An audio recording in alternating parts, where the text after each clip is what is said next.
Welcome, everybody.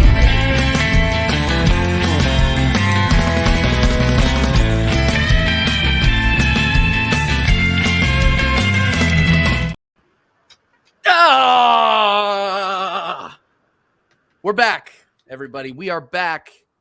Episode 14 of your favorite weekend show, the American Idiots Show. You like how I just assumed that it's everybody's favorite show? It is what it is. It is, obviously. It is. It's everybody's favorite show. Everyone's Friday. So. Coming at you live from Kansas City. It's TJ Warren TV. We are on the road to 300 subs. So if you are new and you have not subbed, why not? Why not? You know, it's one of those things. I'm a nice guy, except for when I have to talk to Deji. Then I get a little edgy. Speaking of, rhymes. I want to welcome our first guest here. Deji Spurs has returned to the American Idiot Show. Deji, how you doing? Yeah, TJ, it's a pleasure. I'm doing all right. Do you know what I mean? I'm doing okay because I don't think Tottenham's season could have got any worse, in all honesty. And we got some news this week, which a lot of Tottenham fans are shaking their bum about. I have to say I'm going to be on the fence with regards to Postecoglou. I'm really not sure. I'm not convinced, actually. It's the honest answer. But, you know, the last time I spoke to you, Jez was agreeing with me that we didn't see Arsenal winning the league. TJ, you seemed a bit horrified, and Oregon Gooner was there popping cans of Coke. And, you know, I've come back to say that I told you so.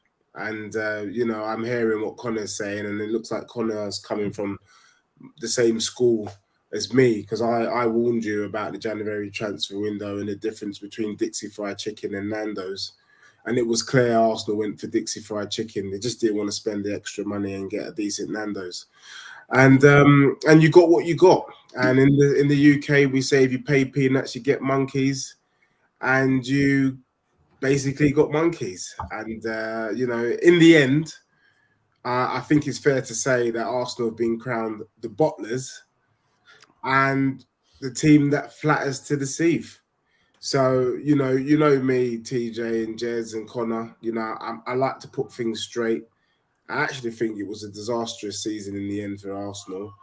And I've come to tell you to your face, really. So, yeah, it's a pleasure to be back. Okay. Well, welcome to the show, Deji. You know, despite it all, it is a pleasure to have you. Yeah, filling in for Dow, by the way, Oregon Gooner. He had I believe he had a wedding to go to. So filling in for him today, the one and only Connor. Connor, my media guy. How you doing, man? I'm all good. I won't be able to fill into Dow's shoes because I'm not as good as a co-host as Dow, that's for sure. But I'm happy to be here. Great panel today, and I'm looking forward to the chat. It's really hot in the UK today, well, in my opinion anyway. So it's been sweating today. So honestly, I like hot weather, but for some reason the UK is too hot, in my opinion. But yeah, I'm all good, and I'm looking forward to the show. All right, beautiful. And, of course, the resident legend, Jez. Jez, how you doing, man? I'm good, man. I'm good. Yeah, being left with a little present that my wife left me when she's gone on holiday with the two girls, left me with a horrendous cold. First time out of bed for 2 days. So thank you for that. That was really nice of you. And that's what wives do for you. It's great, isn't it? You know what I mean? But yeah, I mean, looking forward to this show. I was one of the ones that voted for the Q&A show because I think they're always quality. Quite interesting point. We did my player thing on Tuesday night, didn't we? Yeah, the player ratings, yeah. Yeah, yes. Now, I must have upset some people there because I lost 6 subs in 2 days. So, I don't know. I thought it was quite a fair thing, but you know what I mean. I must have upset some people on that because I think the ratings were fair, to be fair, but obviously not. But there you know where you got him, Jez, is you and I both gave Arteta a 7. That's where we lost everybody. I'm surprised I didn't lose subs off of that, honestly. No, I think it's because we didn't give him a 10. That's more like it, man. Yeah, well, Well, we could definitely get into that, guys. Like Jez just said, this is a live Q&A show. You put in the questions, we will answer them, and I think it's hilarious that we got Deji on for this because he can provide a little bit of a different perspective. So come on in and leave those questions. We already got a bunch of legends in the chat: Carl Rossi, Mama Flossie, long-haired Yeti, Danny's here, and everybody's favorite Arsenal proctologist is here, Dr. Seymour Butts, absolute legend in here. True Gooner, aka Josh, big up Josh. Hope you're doing well, man. Another and then yeah, he's at a celebration of life. Sorry, Dal. I'm sorry for your loss, man. But all the best to you and your friends, man. It's always hard, but we will be looking forward to welcoming you back next week. Actually, you're taking over for me next week because I'm at a wedding next week. So it'll be a Dal and Connor show. Oh, great! Yeah, great. Yeah. I'm pulling a Del boy. We lost the co-host this week. We're losing the main host next week. So I'm leaving you in charge like Del boy leaves Manny in charge. Damn. Well, I'll try. I'll try. 20. Yeah, it's gonna be hot, guys. It's summer. Man. It's summer, guys. Apparently, it's meant to go up to 45, like during the summer in the UK, which I just think is ridiculous.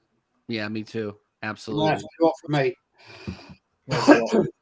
Well, I've seen the first question come through from Carl Rossi. Let's go ahead and get into it. Carl Rossi says, Deji, on a scale of 1 to 10, how genuinely awful is it to be in any way emotionally attached to Spurs? That's a good one. I love this chat. I love the question. To be fair, generally speaking, it's not that bad. But this season, it's been an absolute disaster. And I'd have to rate our season as a 2.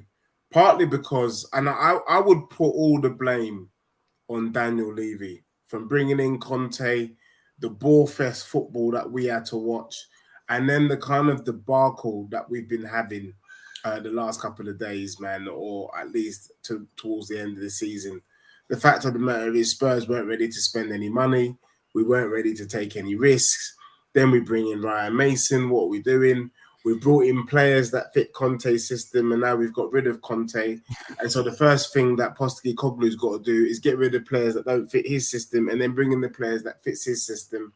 Yeah. And then we brought in Postecoglou. And, you know, the thing that I find and why I think it's so low at the moment is the fact that I've seen the Spurs fans shaking their bum for this brother. And let's just put things into perspective. He won the J-League with Yokohama Marinos. Then he won the A-League with a team called Melbourne Victory. And then he won the Scottish League. And I'm seeing Tottenham fans streaming all up and down the country, all over the world, shaking their bum like it's Cisco's The Thong Song because they think Postecoglou is going to come and do a great job. Sorry. I don't bloody see it. I don't buy it. And the fact that Tottenham fans are getting excited because we've managed to get someone at the helm is an absolute disgrace. So, yeah, man, look, I hear the question. I understand it. It's an emotional roller coaster for me. So much so that I've got Tottenham to get relegated next season. Wow. No. Deji, do you not? You see all the managers before, and you know you were in talks with a lot of managers until I can't pronounce his name properly. That's the way he's pronounced it. You're in talk with a lot of managers, and you obviously could see a lot of managers did turn you down. How does that make you feel as a club with Tottenham? You know, and we like to banter Tottenham. You know, it's Arsenal, but I'm going to be truthful here. There was a lot of managers that did turn the Tottenham job down. And there were some good managers that turned you down. I'm not saying that I can't pronounce his bloody name. I'm not saying he's a bad manager, the Celtic manager. I think he could do all right. We don't know. But how does it make you feel as a club and as a fan of Tottenham that all these managers have been turning you down? Is it to do with Levy? Is it just to do with the club in general? Like, how does that make you feel? It's a really, really weird feeling. I can't lie. I sit here looking at you fellas with the real possibility that this could be the end of Spurs. And now a lot of people will say, Deji, that is so catastrophic. Why are you talking end of days kind of talk? But you've got to understand that Tottenham now have a go-karting rink. We've got celebrities all over the world coming to our stadium and singing songs and shaking their bums. And we've got NFL teams. I can see Spurs having an NFL team, a basketball team, and also a bloody fast food restaurant, all under the banner of Spurs. Because Daniel Levy, from a business perspective, is doing a great job. I can't lie. Great stadium, great facilities. It looks good on the eye. But it feels like he's built it for the American market. No disrespect, but everything's very big, everything's very loud, and it feels like you should take Spurs from Tottenham and drop us in bloody Atlanta or something. Do you know what I mean? And so I feel like I feel bad because I feel like the football was coming away, and I do feel like a little bit like Everton fans, where you feel like we're losing grip on our club, and I know people are thinking, Deji's. What you're saying, but I can see Spurs fans no longer having any input, any say, and us going down a slippery slope where you see Spurs ended up in the Championship, League One, and even worse, League Two. The thing that needs to happen is that Levy needs to get out the way. We need an American, Chinese, or someone from the UAE who's ready to put down some serious dough. £500 million, war chest, go into the market, that kind of spending spree. A little bit like Pretty Woman, that and Julia Roberts.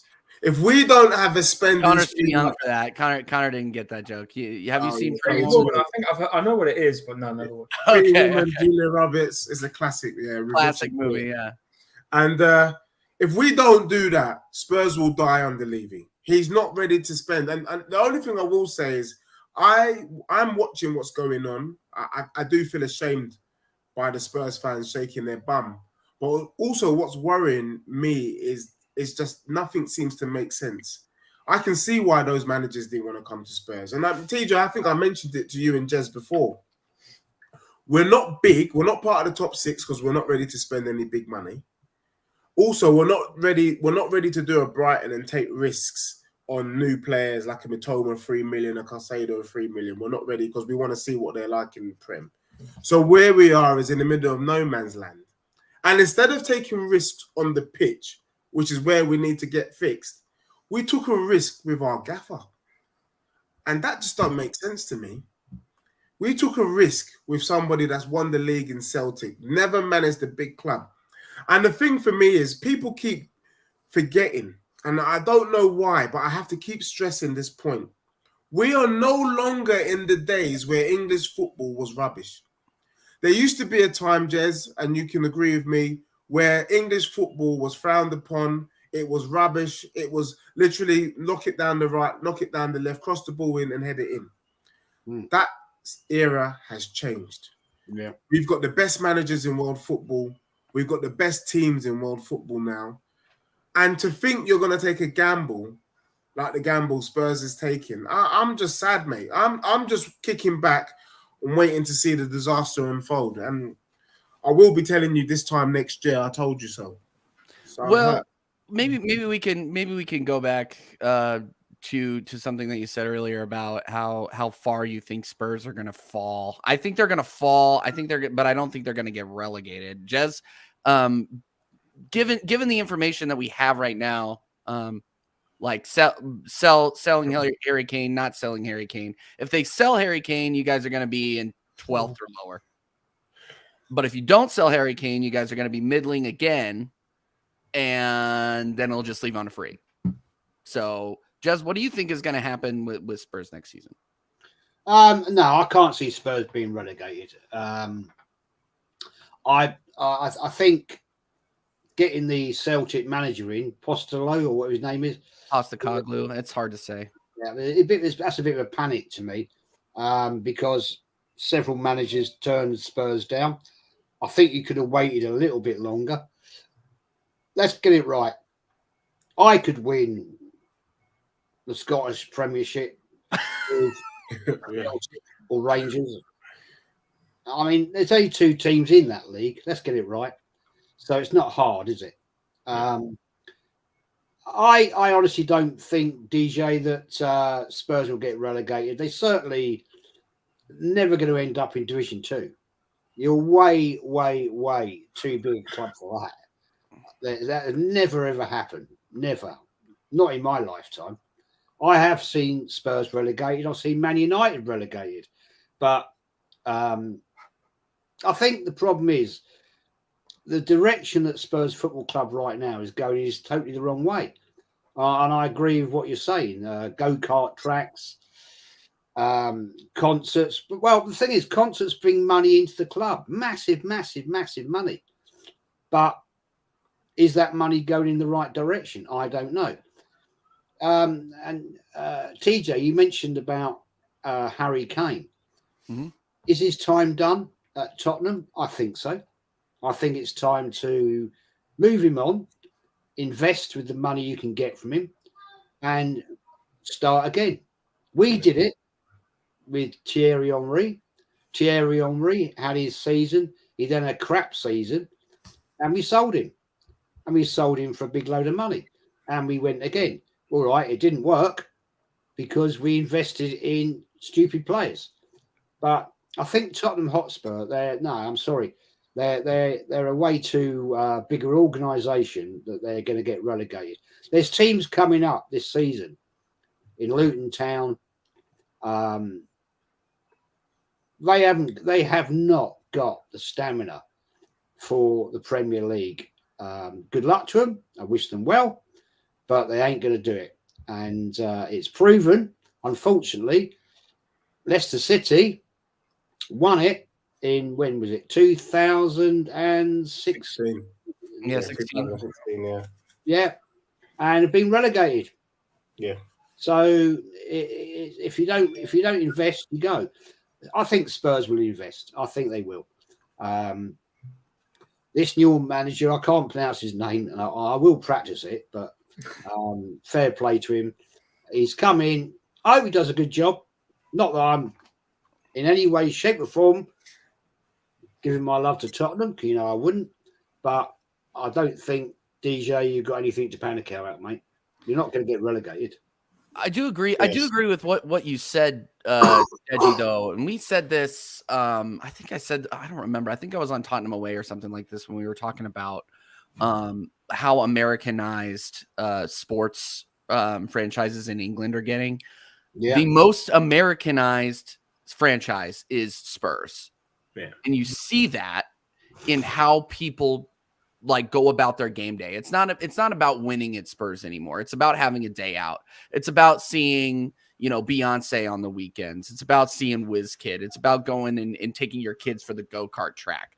So I think, we get a lot of shit as Americans for our owners and the way we run, or I shouldn't say we, American owners run football clubs. But the most Americanized franchise over there is Spurs, and it's run by Daniel Levy, who is not an American. Great guy for if you want to expand your commercial footprint, he's done that really, really well. You guys are in the Big Six. What? And Daniel Levy doesn't actually own Spurs, does he? No, he just it's Enoch, right?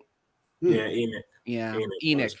Yeah, a guy called Joe Lewis, I think, is the geezer that owns Tottenham Hotspur. But you can just see it's a money grabber. Look, I reckon you go to a Spurs home game next season.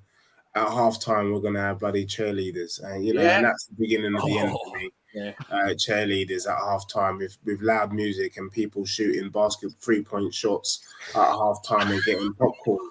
I can really see that coming. And no disrespect, it's something I always say for when I go to the US and watch a basketball game live, but I can see that on my home turf, and that's when I know things have really, really gone left. The other thing is, I didn't want to call it the conspiracy theorist in me, but I've heard Arsenal fans in particular, talk about the fact that they're just doing it for the money, and actually there's no real ambition in the club to want to win anything, to want to win a league, because actually just getting Champions League football brings in enough money. And to be fair, I think I said it the other day, I don't see a difference, if I'm brutally honest, between Arsenal and Spurs. I feel like both clubs are pretty much run in a similar fashion. I think the board are absolutely delighted with the season that Arsenal have had this year. You've got them Champions League football. You've got them an extra 50, 70 mil coming into their coffers. And I think we saw signs of that this week or last week when their opening offer to Saliba is 120 grand, arguably the best centre back in the league this season. Any team offering stupid money like the way Arsenal's offering money means that either you don't respect the player or you're not in it to win it. And unfortunately, maybe that's what the game has become. Maybe these clubs are quite happy leading us on, flattering to deceive, pretending they want to do something when really deep down they're quite happy with what they got. Yeah, that's absolutely true. I can't disagree with you there. And what they built this squad to win top four, to get the invisible top four trophy, right? There's no ambition past that next season. I don't think either.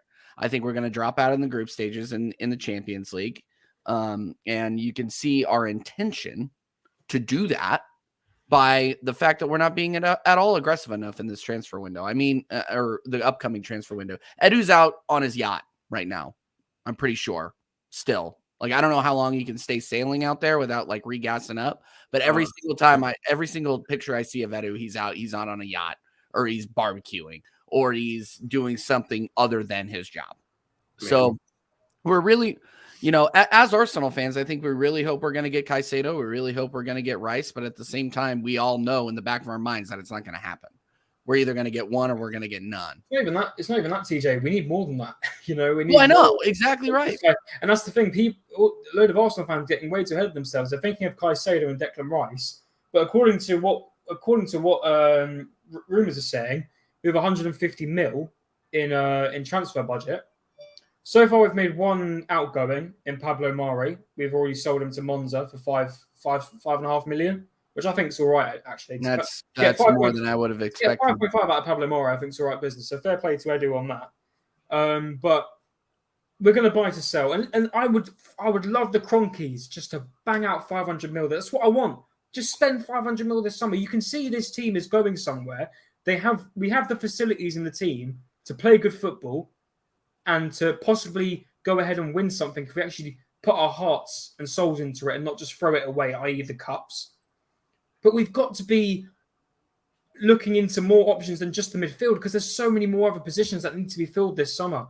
And I'm worried that and I don't think we're going to get two midfielders, because I feel like we're going to get one, which will probably be Declan Rice, which I'll be happy with, by the way, because one, he's a leader, he's a box-to-box, and I think he can create chances as well, in my opinion. So he's a good midfielder, and personally a good upgrade on Granit Xhaka.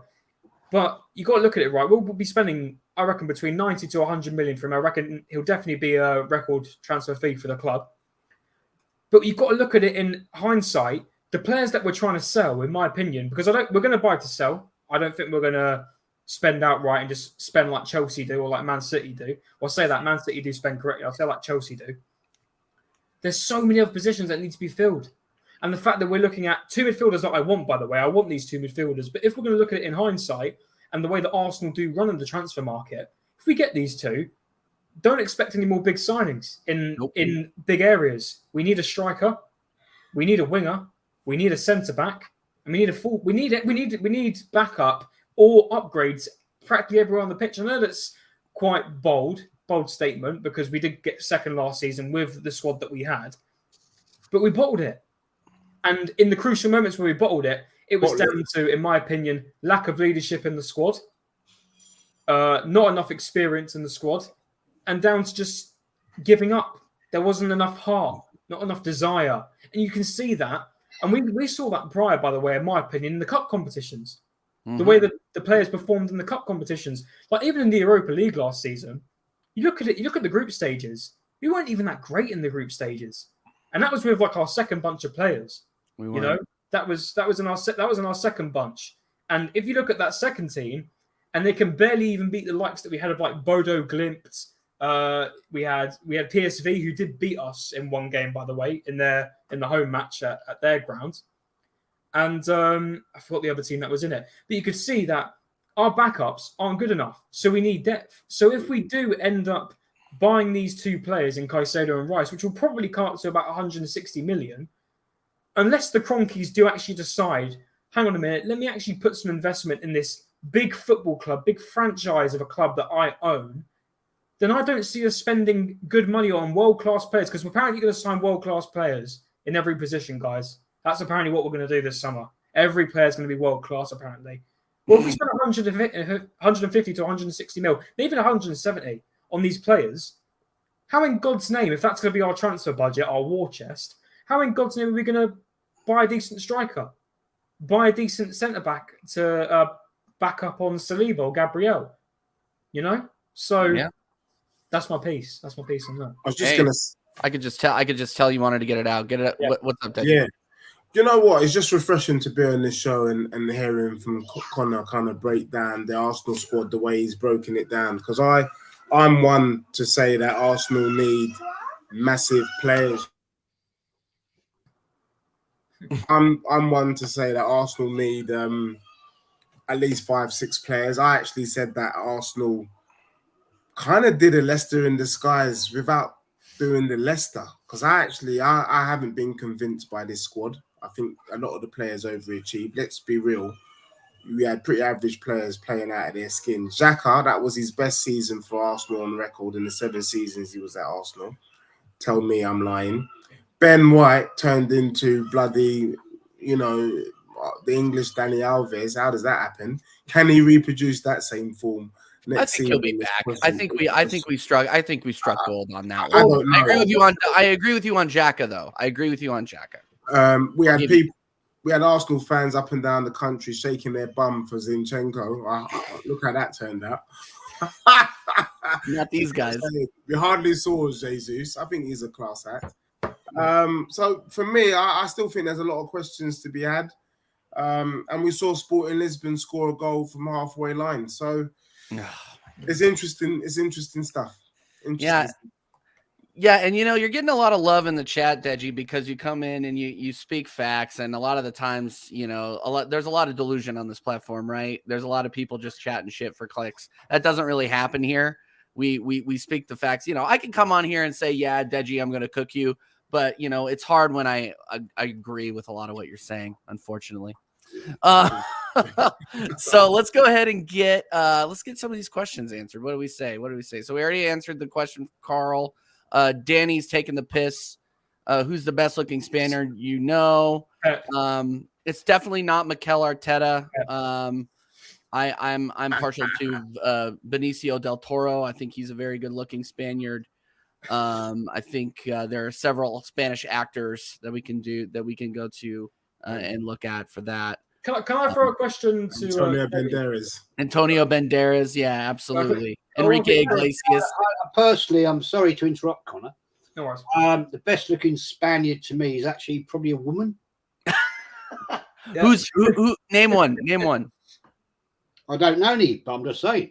I don't look at Spanish men myself.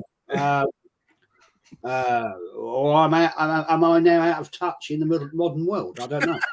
But personally, to me, if I go to Spain and I'm in a hotel or on the beach, or I don't look at blokes, I look at women.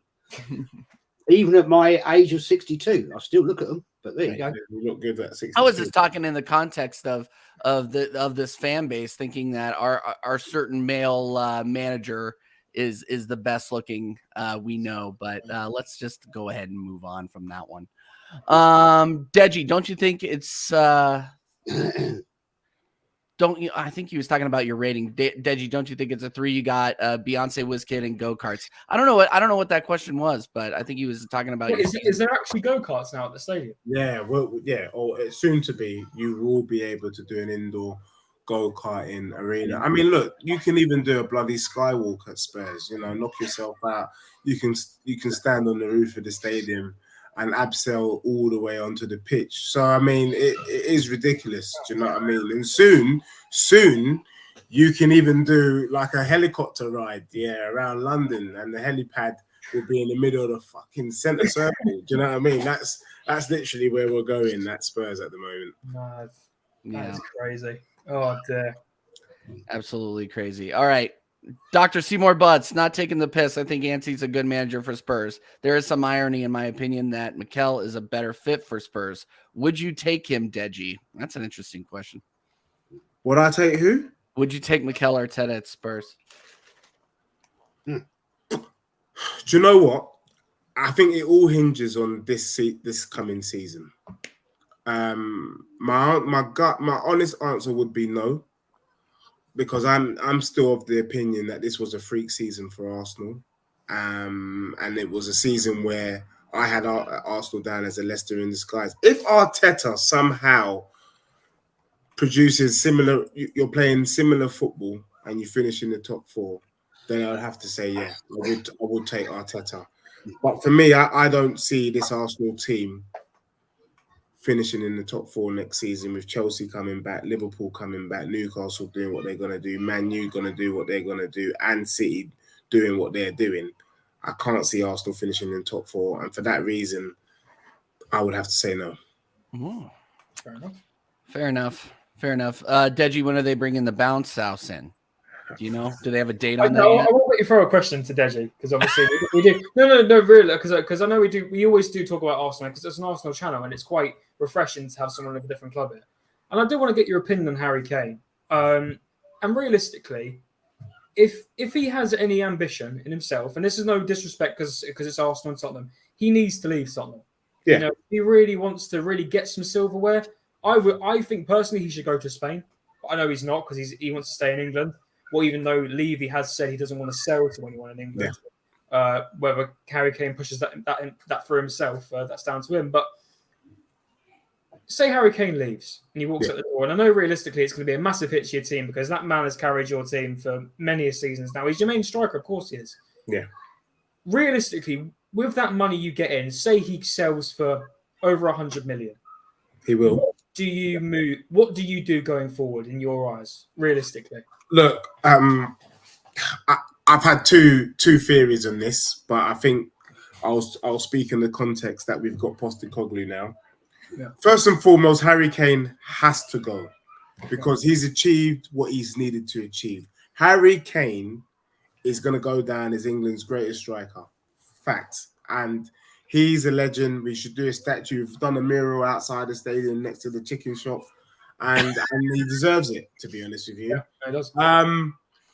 But if he's got any self-respect and any ambition, I'm not hearing he wants to beat Alan Shearer's record, Alan Shearer's record. He needs to go 2-3 seasons at Madrid. I even would go as far as to say that I would put a black bag over his face and drop him in the middle of Manchester City Centre and see if City or United would go for him. Or better still, Chelsea under Poch. Let him go. No one can begrudge Kane. If Kane stays at Spurs, then he is not a serious brother, in the sense that he does lack ambition, because this is the time, if not now, when. The other thing is, though, people are not going to like me for saying this. Look, Kane is world class. Without Kane, we would have probably been in a relegation dogfight. But I also think Kane is a blessing and a curse. Because he's so good, and because we know there isn't any striker out there that can match what Kane does, we don't look. We're not looking. Because if we were looking, maybe we would have seen Enciso. Yeah? Maybe we would have seen players like that in South America that we could have brought in at 19 and then, be starting to slowly work. But because we've got Kane, we've also got the blinkers on, so we're not looking, and we're walking into the fact that Kane is going to leave. He's going to be 31 next season, and he's going to go. So for me, I would like to see Kane gone this season, Tottenham completely starting again, and I'm prepared to jump on the Aussie bandwagon that Postecoglou can find some Japanese gem, some Australian baller that we don't know about, bring them to the Prem and do something, because that's what it's going to take. So for me, Kane has to go, Son has to go, and we need to rebuild. And if Kane doesn't go, then we're literally delaying the inevitable for the season after next, and that's not good for anyone. So it's time for change. They're getting old. They're getting on now. There's definitely time for a change of time. I think because Kulusevski is going back to Juventus, isn't he? You actually need to buy him, right? Or have you already got him at the club? Yeah, I think we've pretty much bought him, to be honest. Okay, so that's good, because you've got foundations in that Tottenham team. Bentancur, I think, is a fantastic midfielder. I think obviously Kulusevski is a great talent. You've got players there. You know, Romero needs to work on his mental game because he does lose his head a lot. I think we can all agree on that. He's rash. You've got players in that team. I think it is genuinely down to your board waking up and smell the coffee and get rid of that dead wood and just rebuild a team. Yes, it will take a while. Yes, you'll probably you may be out of Europe for a bit. You may not be winning trophies again, but the Tottenham fans and I think the ownership have to wake up and sense we need a serious rebuild at Tottenham.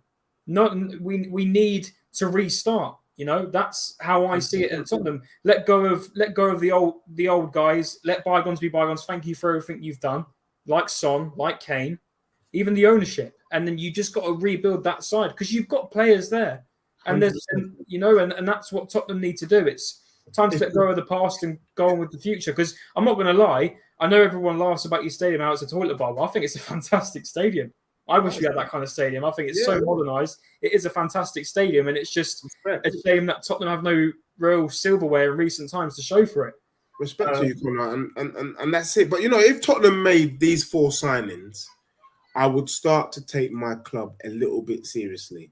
Yeah. 4 signings. I think we need a Laporte next to Romero. We need someone who can calm him down because he's a bit of a loose cannon, that Romero. He's a good player, but he needs ideally it would have been Saliba. I would have loved alongside him. But you know what? We'll take Laporte.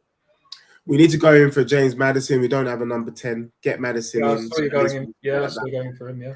And then, you know, you can always drop Kane in that number 10. I think second after De Bruyne, I think Kane is probably De Bruyne-esque. You know, I know people shake their bum for Odegaard, but when you do watch Kane spray that ball, he is a fantastic sprayer of the ball. I think we need to just be bold and go and get like an Alvarez, to be honest. You know, go and get an Alvarez from Man City. He's young, he's hungry, he's just aggressive. He's what Tottenham need. And then we need to get a Matoma because I can't see Son kicking on. I think Son's probably, he's been a loyal servant and we've got to give him respect. But you think Son's done? Yeah. He's I agree. I think he is. Wow. No, I think go and get Matoma. And you know what? I sit up and I say, you know what? I'm whatever happens this season, I'm going to trust the process because you brought in 4 decent players that is only going to take time to mould. But if we carry on with the nonsense that we're doing with bloody Ben Davis, that Pochettino wanted out, and Eric Dyer, just so you know, I'm better than Eric Dyer, and I ain't kicked a ball in 10 years. So, you know, but also, you do look at the facts, Deji. You have been linked with a certain Man United centre back. Yeah. And that I look at that, and I just think that is Levy taking the mick out of the club. If we get Harry Maguire, I will chuck a milk bottle, a full one, at my own head. Can you believe that? Can you just believe that? You know, Harry Maguire. If it doesn't hit harder, rubbish. You're out of Europe. You know, it's going to be a tough season. It's going to be a long season. You know, I mean, when we didn't have Europe that season dragged for me. I hated it. I know we got back into Europa League, but obviously we bottled it in the end and lost to Newcastle, and then all went down. That was a long season, and the fact that you go into June, end of season, you're linked with Harry Maguire. No, let me keep it real, and I'm looking at Jez as well. I'm looking at all your faces. I would rather have Tyrone Mings than Harry Maguire. Yeah, that's the truth. Yeah, Tyrone Mings. So for me, the fact that Eric Dyer and Maguire get in the England team is the reason why Southgate ain't achieved what he could have achieved. There are so many quality players. I would take bloody Lewis Dunk from Brighton, who ain't even had a cap for England. I shouted for Lewis Dunk. I like Lewis Dunk. I don't think Lewis Dunk is that bad. Look at Fikayo Tomori. I think Fikayo Tomori is fantastic. Mate, thank you, Connor. I want Tomori. I'm saying Tomori. I've been saying Tomori. Bring Tomori to Arsenal for 4 months. He's tall. He's a ball-playing defender. You know, he's a great defender. Tomori is the reason why Spurs got knocked out of the Champions League. He had Kane in his pocket, like Polly pocket, and I said, wow. And to think that Chelsea got rid of him and brought in Koulibaly. Yeah. What stupid business. Stupid. And Chelsea deserved everything that happened to them this season. Yeah. And I just want to quickly go back on it. Sorry, don't mean to drag it out, TJ. Deji, you do actually have, in my opinion, you do have a core in that team. You know, you look at the likes. You have Son, you have Kane, you have Kulusevski, the main front three, realistically. Yeah. And now obviously Lucas Moura's left. Honestly, if I was a Tottenham fan and I look at it, and I know Richarlison hasn't had a great season, he's been bantered a lot. You know, offside goals, all of that. I look at Dan Juma, I look at Richarlison, and I look at Kulusevski. That front three could be really dangerous, in my opinion. If Richarlison really gets his feet on, because I can't stand Richarlison as a player because he was so annoying at Everton because he would always get past you. You know, it always annoyed me. And I really do see a good attack there. And I think Dan Juma was really underused last season for Tottenham. It's a disgrace. I thought it was awful the way he was treated because he's a great player. You know, and I think he's a good player. He could be a good player for Tottenham. Well, Connor, let me give a world exclusive on here, because if it does happen, you know that Postecoglou watched this show, and because I know he would have watched this show, let me just apologize in advance. I didn't mean anything I said about you earlier. This is what I'm saying. If Tottenham are serious with the current squad, this is how I would set up. It's a 4-2-3-1. We need to go and get David Raya from Brentford. If we don't get him, we are a disgrace. I would have Emerson at right back. I would have Udogie, who's coming back from Udinese this season. Is a flying. What Pedro Porro? Pedro Porro? Porro, I think maybe you can play him as a right winger. Or him and Emerson can kind of flip flap. But Porro's not very good defensively. He's good going forward. And remember, we've got Jed Spence, who I was saying should have had a game all along. We have a Laporte. We have a Romero. I think you play Kane. I think you have Basuma and you have Bentancur. I think in front of them, I think you have Harry Kane playing the number 10 or Maddison. I think you have Son. I think you have Kulusevski, and I think you play Richarlison number 9. I don't want to see Kane as the furthest man up the pitch. Not at 31 years old. No. Get the young guns in and get them running. That's the difference between Spurs and Arsenal. You had Martinelli, Saka, Odegaard chasing you down like piranhas down that pitch. And then we got bloody old fogies running around like Kenyan marathon runners. It just doesn't make any bloody sense. Big up Southern Gooner. He is in the house. Big up everybody in the chat. If you're new, make sure you are subbing. We are 7 away from 300, and make sure we're smashing the likes up. We got 25 likes. Let's get it to 30. It's Friday. You're hanging out with us.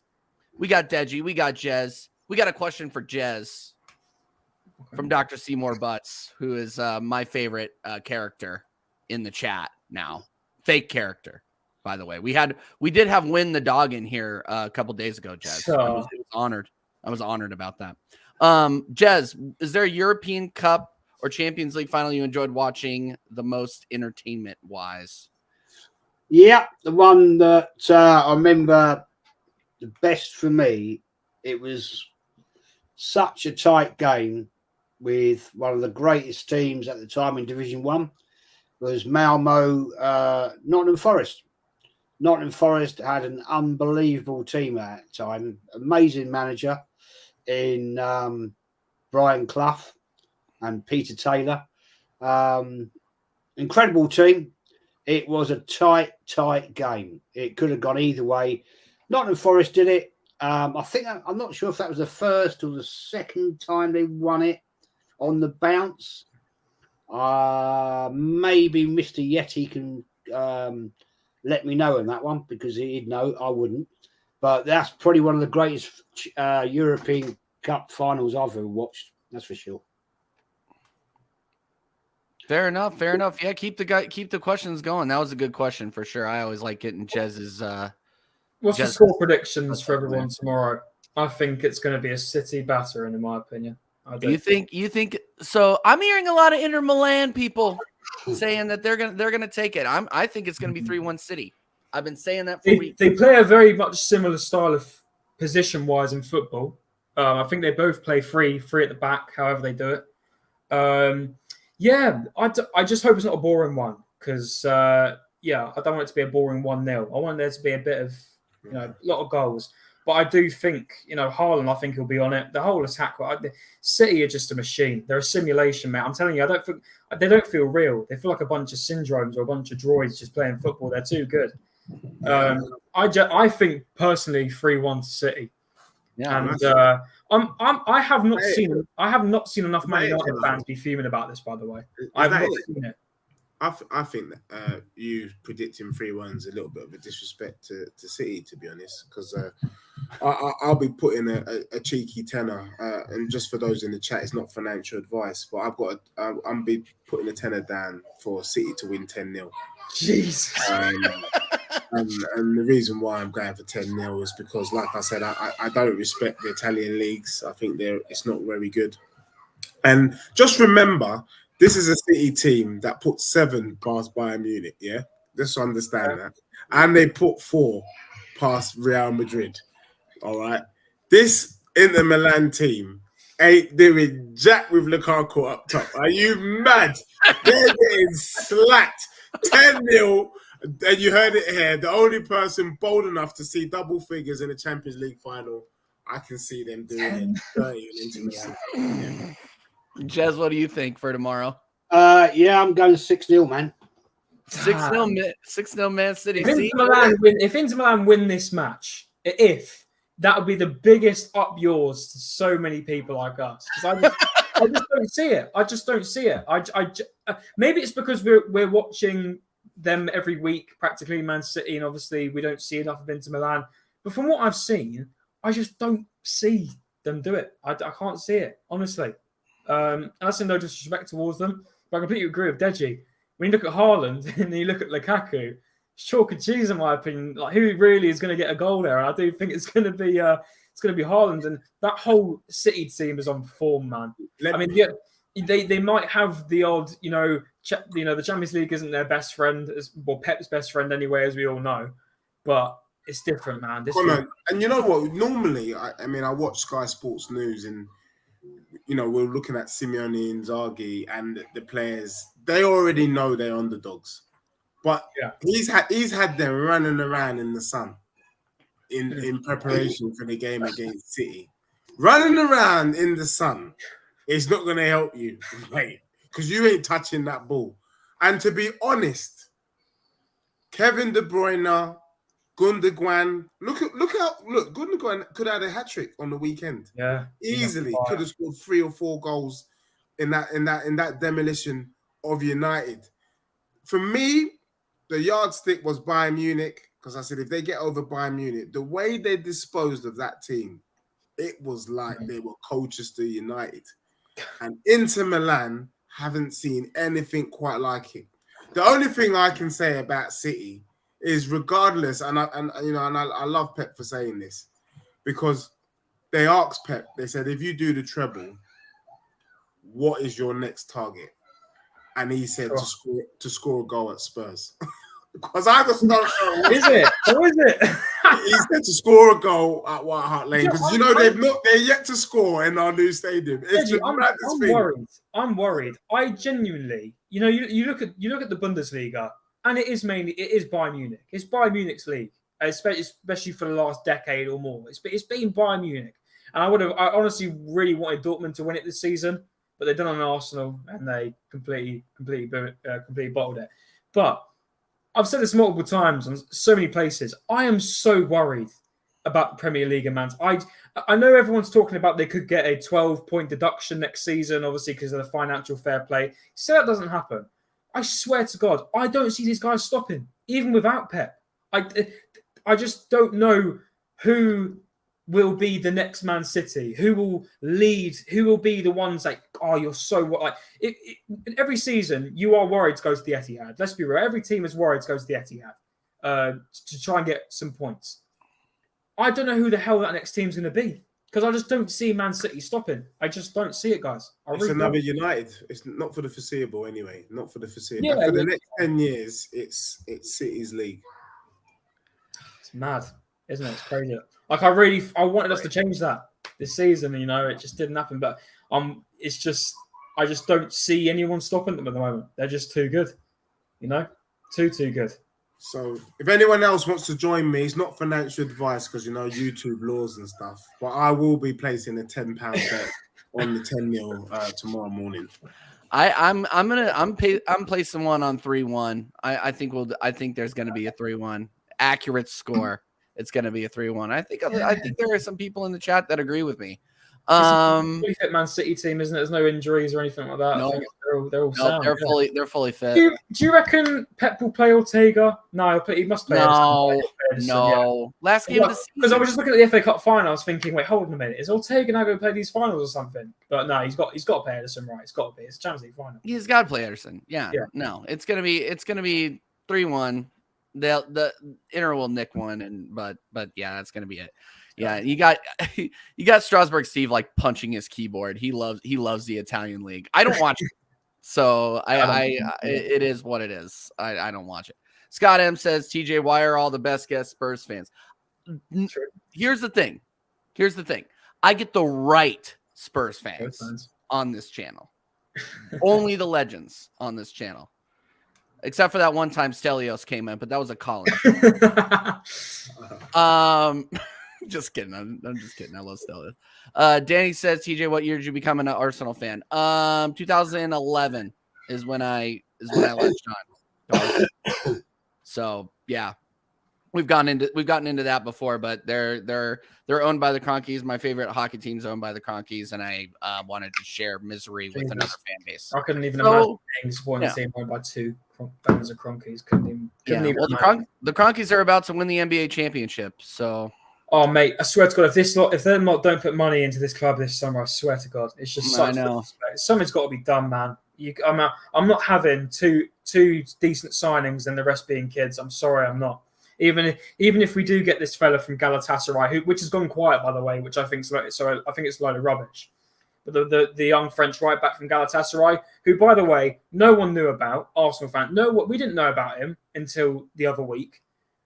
I just don't want this same story of we signed 5. I think we even need more than that. We signed 5.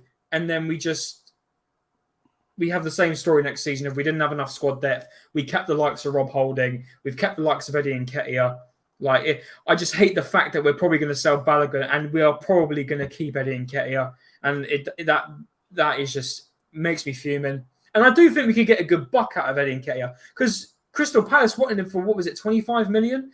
And they've got Wilfred Zaha, by the way, who would be perfect at Arsenal. You've got the likes of Wilfred Zaha, who's now apparently being linked to the Saudi League, who they want to offer him bags. I don't think he even wants to go. I think he wants to stay in England. Why haven't we gone in for him? These are free signings, people. It's only the wages that this is going to... Eddie loves a free signing, even though he loves adding 3 million on to sign Marquinhos from Brazil, right? But you've got the likes of Tielemans going to Aston Villa. It looks like Unai Emery's trying to pick him up. Maddison is on a cheaper deal. Tottenham are going in for him. Man United are trying to go in for him. Or Newcastle, sorry, are trying to go in for him. These players, they're on low fees. And, we talk about we want to be saving money at Arsenal. We're trying to sell to buy. These are the perfect players to do it. They're the perfect players to do it. And if we really want to build a team like Manchester City, like a lot of Arsenal fans are saying, you look at City's bench and literally Pep can play 3 different teams if he wants to. These are the type of moves that we've got to be making as a club. And I'm not saying I'm not one of these people who thinks our transfers can get done like that. I know they're a bit of a long process. Well, they can be a long process anyway because you've got agents to deal with, then you've got the club, then you've got the fees. There's a lot of attributes when it comes to transfers. But when you see a deal that's free, like Wilfred Zaha, like Yuri Tielemans, and I know Yuri Tielemans is a player that did get relegated with a bad Leicester side, but I still think he's an all right player. I think he's better than Granit Xhaka. I think he's better than Fabio Vieira. I think he's better than Jorginho. So why don't we get them in? Why don't we get these players in? I just think it's ridiculous, and especially when they're free transfers. Because Arsenal flatter to deceive. They're pretenders. They're no different to Spurs. They want us to believe that they want to win, but really and truly they don't. Look, you had an opportunity to get Zaha, and you brought in Pepe. Yeah, remember that. Yeah, he's coming back too. By the way, that's your club. And Tielemans, again, flapping around, flapping. Arsenal are not serious. Spurs are not serious. We are much of the same. Speaking of season, all we done is we swap places. Don't ever get it twisted. Arsenal don't want it, just like Spurs don't want it. Trust me, because you've got money. You've got money to buy these players. Look, if you can pay Ozil 350 grand to do nothing, and you could pay Aubameyang 350 grand to do absolutely nothing, don't tell me that you can't afford to buy certain players and pay the wages that they're asking for. Just get it over the line. And you know what makes me laugh and that's why it's refreshing to be on this show tonight. I've been saying this for weeks. You had an opportunity in January to make 2 signings, Caicedo and Modric, to show the Premier League that Arsenal is serious about the Prem this season and we're going to mount a real title challenge. You decided to go down bloody Dixie fried chicken. Now that was your performance when you could have won the league. And I'm supposed to sit here and believe that because you're in the Champions League, you're gonna do the right thing. Don't make me laugh. Deji, we were in the Champions League with Arsene Wenger for how many years? And I've said this on every stream. Name more than 5 world-class players that we signed. But that is social media to a T, in my opinion. When I look on social media, it's promoted by all these massive Arsenal accounts and then the word gets around and all these fans start to believe it. Because we're in the Champions League, we're going to sign world-class player after world-class player. We're not going to do it because it's not the Arsenal way. Just look at the receipts. You don't even have to be a transfer you don't have to be this massive big brain transfer guy to understand this. Look on Transfer Market. Look at what we've done in the seasons where we have been in the Champions League. You know, there's no difference. We're horrible with outgoings. We can barely sell players. The amount of players we had to terminate contracts because we physically couldn't sell them to clubs because our negotiating is that bad. And you look, and I completely agree with you, Deji. When we go back into January, when we were trying to get Caicedo, who did want the Arsenal move, by the way, he wanted to come to Arsenal, and we kept doing, here's 2.5, here's 3, here's 3. Not here's 20, not here's 30, because but it is, and I don't fully blame Edu, but it is down to the Cronkies because they don't give us the funds to go ahead and do it, even though I don't get how they didn't see we were on our best run for a league title. Probably since when we went invincible. And I'm not even going to count the Leicester season because, let's be real, Leicester dominated that year. We all know that. And they still didn't put money in. And is it down to Edu? Maybe. Is it down to Arteta? Not Arteta. Is it down to the Cronkies? It mainly is. It is down to the Cronkies. And we all know that it is. Guys, I'm saying Arteta has probably given Edu a list of players. Well, he's probably evaluated a load of players he wants this summer. I like Declan Rice. Like I said, probably players we don't even know about yet that might come out in coming weeks. And I bet Eddie's had a look in here and thought, shit. Right, well, I can't get him that. Right, listen, I'll look back in January. Wait, we couldn't get Caicedo. I'll give him Jorginho. You know, he liked Jorginho 2 seasons ago, so we'll do it again. You know, it's things like this. And I do think it's going to happen again this summer. But I reiterate on my point. There are free transfers out here. There are people on freeze. They're leaving their clubs. They don't want to play, like Wilfried Zaha. They're on the cheap. There are people with 1 year left. Why don't we go ahead and get them? It's ridiculous. Well, it is honestly ridiculous. I know Jesney wants to come in, but I just want to burst everyone's bubble real quick because it's entertainment, mate. Honestly, I didn't want to go there with the conspiracy theory, but it's entertainment. It's actually, it gets fans talking, it gets us shouting at each other, it gets the up and downs, and guess what? They know. The bit that makes me the sickest to my stomach is they know that come the start of the season in August, Arsenal fans in the northern side of the stadium are going to turn their back to the pitch and they're going to be doing their version of the Mexican wave. And as long as you've got that going on in the stadium, then it's all good in the camp at the Emirates. That's what's bloody going to happen. And because they know that, they can keep doing this crap. True. I think it's good. Listen, last thing, because I know Jazz hasn't spoken for a while, and I want Jazz to speak. But I just don't see it. I wish it would change. That's all I want. I want it to change. I want the Cronkies to say, I know we don't have the players to sell really to make enough money to buy, because we don't, let's be real, because the assets we do have are the players that we want to keep, like Saka, like Martinelli. These are the players that we want in our team, like Saliba. I would more than anything love the Cronkies, because they've got it. Stan's got it. Josh has got it. Josh is more the owner of Arsenal. Let's be real now. It is Cronky Enterprises, but it's Josh who's really in charge of Arsenal. Just whack down 500 mil, and you will see a difference in a team. And I do generally think with the right players, with the right amount of money, we can elevate and really get Arsenal back to where we were. But that's me. That's me. Question for Jez. How do you think this Champions League run will go for Arsenal in this upcoming season? Jez, you answer it, and then I'm going to answer it, because I haven't talked in a while either. But I've enjoyed this conversation. And big up all the legends in the chat. We are 20. We have had 20 in here consistently. Thank you, guys. It's Friday night, and you're hanging out with us. Appreciate it. Smash the like. Let's see if we can get up to 40. Can we get up to 40? Smash the like. Jez. First of all, can I just go back on a point here? Sure. It's not down to Edu to release the money. It's the board of directors. The board of directors, Arteta will go to Edu and say, this is what I want. Edu will sit there and go to the board of directors at Arsenal, right? The board of directors will then talk to the Cronkies. It's not Edu who's going to go straight to Josh Kroenke. He doesn't have the authority to do that. Arsenal Football Club is a limited company. So he has to go to the company secretary, the financial director, and the board and say, this is what we want to spend, people. This is who we want. They will then put their prospectus together and they will go to the Cronkies. That's how it works. I run my own business. That's how it works. You don't have Edu and Arteta rocking up to the Cronkies and saying, yeah, come on, give me 500 mil. We want to buy these players. It don't work like that. It don't work like that.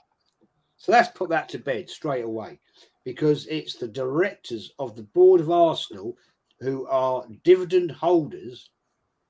Important point I just made there. Dividend holders, right? Who will say, we need to buy these, Josh. This is how much money we need, Josh. And they will say, okay, well, you want 500 mil. We'll give you 275. See what you can do with that. And then come back to us a little bit later. That's how it works, people in business. That's how it works. True. You never get what you want in one basket if you're in business. It don't work like that. Anyway, enough of that. What was the question, mate? I forgot what you said.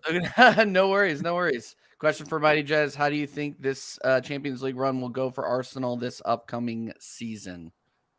Unless Arsenal invest heavily and get rid of some of the crap that is in this football club. Rob Holding, the likes of that rubbish, then I'm saying struggle out of the group stage, eliminated in the group of 16. Yeah, it just hurts because it's the truth. It's going to be the truth. I'm more worried, TJ, that we're going to get groups and go back down to the Europa League in third place. Yeah, that's what's going to happen. That's what's going to happen. I hate to play spoiler alert for this fan base, but that is what's going to happen. We're going to end up in Europa League and then probably end up going out in a semi in the Europa League. And it also depends on how many cup competitions domestically we're going to throw away, because we know we're not going to take those seriously either. What have I always said on this channel? Best indicator of future behavior is present and past behavior. We are not going to see a change unless we invest heavily over the summer. And you have seen how this board operates with transfers over the summer. And if we want to, we can blame Arteta all we want. But at the end of the day, the Cronkies keep Edu in charge as sporting director. And until we see him out, we're not going to see any significant changes. I honestly think we overperformed last season. If we really look back at it and we really we really go and get to the brass tacks, we overperformed. The more you think about it, which is why it's such a mental exercise to talk about the last season. I'm so done. Yeah, Deji, keep clapping. The only reason I'm not going to rub it in on you is because I actually feel sorry for you. Cannot believe I'm saying that. But let's be honest with ourselves, guys. If we do not get Declan Rice minimum, Caicedo minimum, we are going to finish lower than we did last season in the league. Top 5, maybe, because remember, top 5 is Champions League next season. And we won't take any of the domestic cups seriously, so we'll drop out of those because we're going to play the kids. Karl Hein, part 2. And then we won't get out of the group stage of Champions League. That is honestly what I think. That's honestly what I think. So yeah. And on that bombshell, let's keep the questions coming in, guys. We've been going for an hour, and I have a little bit of time, and my internet's being all booky. I'm looking at the screen, and I can see I'm all pixelated. Sorry about that, guys. But yeah, keep smashing the likes up. We're at 33 likes. Keep it going. Deji's chasing after flies over there. Mate, we're not used to flies here, can't you? That's the worst. Yeah. Yeah, if Arsenal get the group of death, they're finished. Weird things can happen. I really don't think. I'm going to throw a question. I'm going to throw a question out, right? Because I'm in a predicament. Yeah. Here we go. I personally, as a football fan, I love a day at Wembley. I would do anything to get to a day at Wembley, and we do have the opportunity. I do have the opportunity as an Arsenal fan to go to Wembley. And I thought, okay, tickets have been released for the Community Shield. I thought, do you know what? Let me treat me and my dad to some tickets to Wembley. And they're not going to be cheap. Maybe about 100, 150 maybe. And I go online because obviously getting tickets through Arsenal is as a red member, unless I think it's a white member. Unless you're a white member, you probably get them. If you're a red member, don't even bother because you never get tickets. So it's online. The Manchester City end at Wembley for practically anywhere is around £90 to £130. The Arsenal end is £350 a ticket for a charity game. And Jez, I want to actually kind of throw it to you because I think you'd probably have more of a clue than me because obviously you've supported Arsenal for a longer time. Are the prices, you look at that and the difference between a ticket as a Man City fan compared to an Arsenal, even though Man City are on for a treble and win practically everything and are, in my opinion, the best team in the world right now. The fact that you can get a ticket as a Man City fan for £90 to Wembley, but for Arsenal, you've got to pay around £300 to £350. Is that down to the Arsenal in general raising these tickets because they just want to liquidate the fans, or what's it down to? Because that makes me feel like I can never go to an Arsenal game now, and it makes me feel like am I just going to have to firm it and go to the Man City end and just pretend that I'm a Man City fan just because I want to go to Wembley to see my club. You know, I think it's ridiculous. What do you think about that, Jez? Right. The fact is there, Connor, it's Arsenal, Man City do not set the prices. The fact remains it's a charity game.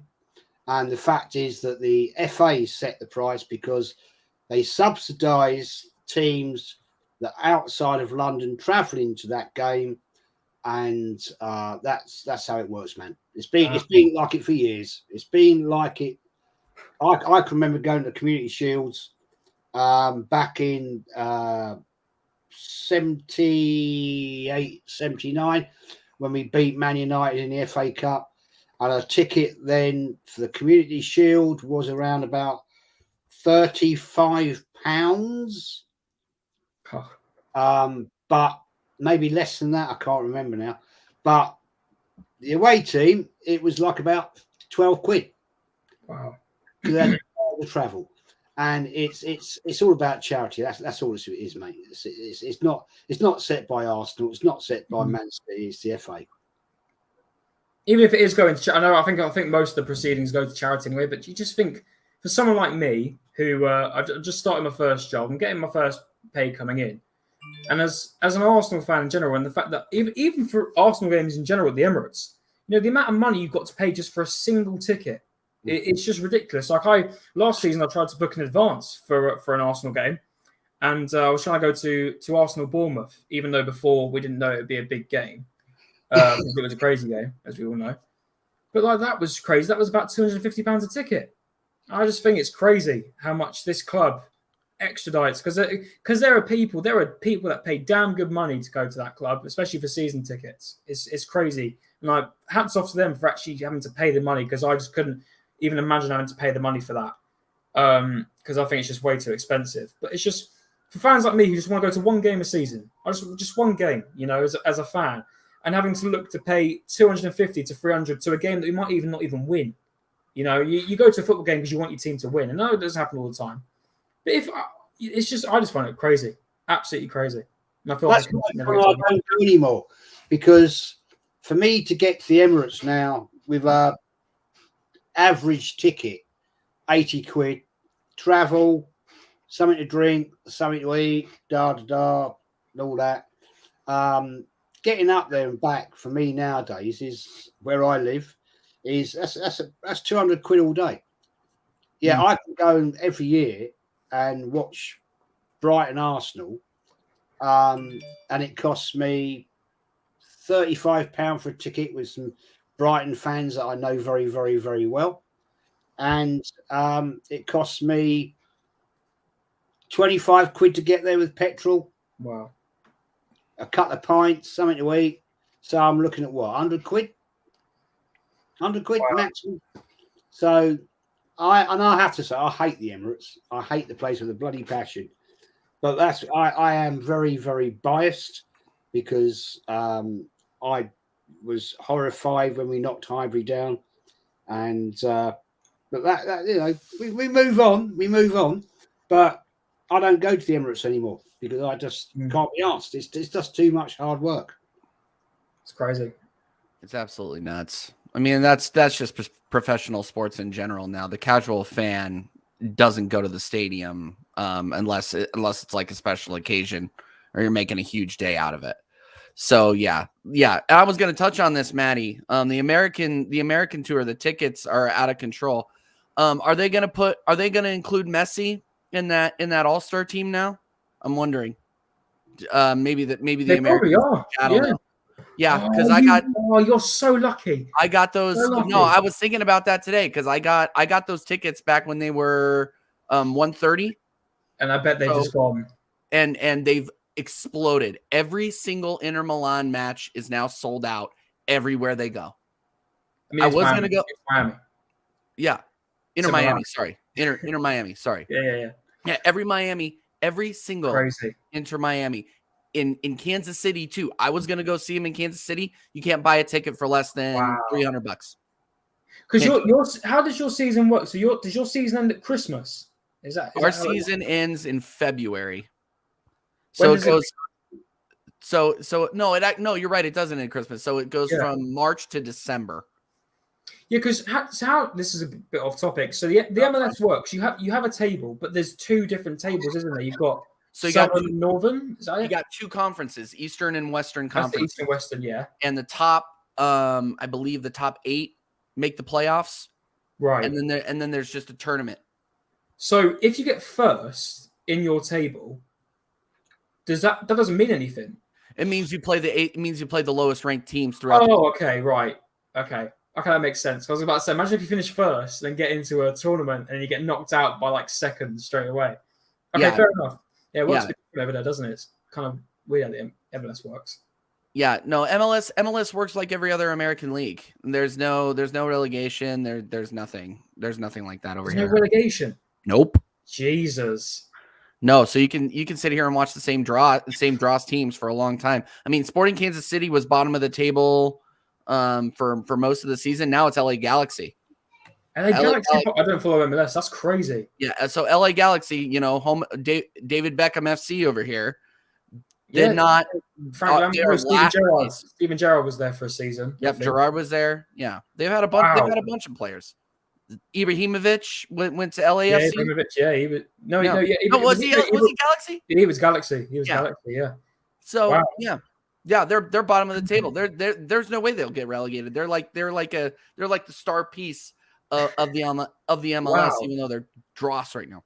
I was more or less looking forward to seeing Phil Neville manage Messi. Seeing Phil Neville go ahead and manage Messi. But I think he went to the MLS because when they offering him like a sponsor, they were offering half the money with Adidas and half. I don't know. He's on some mad contract. I know that for a fact. But he took Michael Jordan. I don't know if you've seen Nike or whatever it is on Amazon Prime, but he took Jordan's "I want to share in every trainer sold" to a whole nother level because he's got deals with Apple, Adidas, and I think he also gets a stake in Inter Miami Football Club when he finishes. Part of the Mbappe as well. Mbappe has a stake in PSG, doesn't he? Does Mbappe have a bit of a stake in PSG? I'm not sure. That's a good question. Well, I know Mbappe got given a mental contract. I think he's involved in more than just playing. That's for sure. I know that for a fact. But yeah, that's £1 million a week. Oh, that's crazy, isn't it? Just imagine that. And we look at Benzema. He's on how much a year now? 200 million, 300 million a year euros. Yeah. Like, it's just crazy how much these players. Here's the craziest part of the contract for Messi is that they have the Apple TV contract to air football games, all the MLS football games over here. All right. He gets a piece of that. Wow. He gets a piece of that contract. So for every viewer that is going to watch him play, like he's literally printing his own money over here. In the long run, though, they're pretty smart. Well, I know it's only going to be really into Miami that these people are going to watch, but it is going to raise the numbers in MLS watchers, in viewers, sorry. It's probably going to mainly be for Inter Miami games, but it's smart, you know. That's exactly what the Saudi League are doing, TJ. They're buying all these big players so that more people watch it, and then eventually they're going to get to a stage where enough people are watching it, where normal players are going to want to make moves over there. And that's just going to be the future, isn't it? So I'm just wondering, is this now going to become because obviously the Saudi League doesn't reiterate into obviously Champions League or anything like that. So you can't really see these big players playing in obviously in a European competition. If this carries on where big players do go to the Saudi League, I wouldn't be surprised if another sort of, you know, what were they doing before? The European Super Cup, whatever they were doing before. What was the thing that they were doing a couple of years ago? The Super League. That's it. The Super League. Super League. Yeah. I feel like maybe in a couple of years' time, the Saudis will start talking to like the Premier League and all these other leagues, saying, "Let's get our lot involved with yours," because obviously all these big players are now going to the Saudi League. Do not be surprised if in the next 10 to 15 years you see a Super League with MLS, with La Liga, with League One, Premier League, and Saudi, all in one. Do not be surprised. And I bet you, and right now, we going back to Inter Miami. Inter Miami is last place. Yeah, they're not doing great, are they? I was going to say they are the worst team in the MLS right now. Wow, the worst. Kieran Gibbs plays for them still. You know, he might be a coach there now, but Kieran Gibbs is part of Inter Miami. Can you believe that? Kieran Gibbs and Lionel Messi. Can you believe that? Yeah, but that's what I'm saying though. You and I guarantee you, it will make football, soccer here in the United States probably, if not the most popular sport in the top three. Mm-hmm. In the top three, next to this football, is only the beginning of the MLS baseball, as well. There'll be more players like Messi coming to the MLS or like the stature. You know, it's gonna be the Saudi League and Major League Soccer playing it out for both of these players. I just hope, like I look at the likes of Mbappe. You know, these are talents and Haaland. I think Haaland's all right. Haaland's all right where he is, but obviously Mbappe's future's unknown. You know, he might spend obviously this next season at PSG, but when he moves, and when the talks do go on, we all know that the Saudis will be involved in those talks. They'll obviously want Mbappe in the Saudi League. Now, as much as this is no disrespect to the Saudi League, and I've barely even watched any. I don't think I've ever watched any Saudi League matches. Tell a lie, I watched Al Nassr's game when Ronaldo first played. I watched that. for his debut. But apart from that, never seen the Saudi game. But I don't want to see players like Mbappe, who I want to see grow and to become world-class players, to a league that I don't enjoy watching. Does that make sense? Yeah. Like I enjoy watching. I don't enjoy watching league and football much, but I enjoy watching the Champions League. Do you ever watch MLS?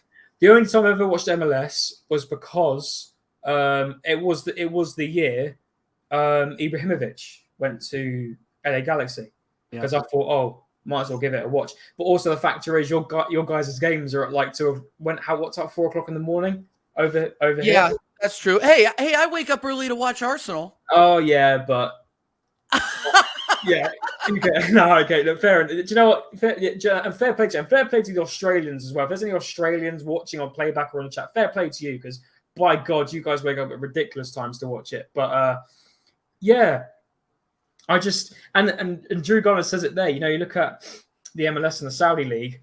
We all used to look at that stuff as like the retirement place for players, and it's true, and it's really still. Go on, TJ. Well, no. I was just going to make the point that it is the retirement league, but these players come over here and they dominate. Like Henri is kind of a bad example. He did okay at Red Bulls. Red Bull. He went he went to New York Red Bulls. That was it. Yeah. But you watch highlights of Rooney playing for DC United, and it is an absolute joke.